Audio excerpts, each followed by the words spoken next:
আজ শনিবার, আজ নিরামিষ। আজকে রান্না করলাম আমি কলাইয়ের ডাল, আলু পোস্ত, আলু কাঁকরোল ভাজা, কলাইয়ের ডালের বড়া দিয়ে টক, আর অল্প কলাইয়ের ডাল ছিল, সেটুকু দিয়ে কলাইয়ের ডালের বড়া দুটো ভেজে রেখেছি। আর গরম ভাতে একটা আলু সিদ্ধ দিয়ে রেখেছি। আমি এগুলো নিরামিষের দিনে আমি একদম এইসব নিরামিষের তরকারি আমি একদম খেতে পারি না। তাই লঙ্কা নিয়েছি, লঙ্কাগুলো এবার ভেজে নেবো কড়াইতে। কড়াইতে লঙ্কাগুলো নিয়ে এবার লাল লাল করে প্রথমে শুকনো কাঠখোলায় এমনি ভেজে নেবো। ভেজে নিয়ে বেশ শক্ত শক্ত যখন হয়ে আসবে তখন একটু তেল দিয়ে, সর্ষের তেল দিয়ে ভালো করে একটু ভেজে ভেজে নেবো।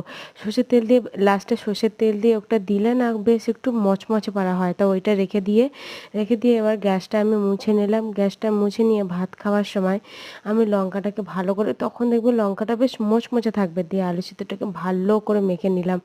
মেখে নিয়ে গরম ভাত দিয়ে খেতে আলু সিদ্ধ আমার দারুণ লাগে। তোমাদের কার কার এভাবে খেতে ভালো লাগে আমার কমেন্ট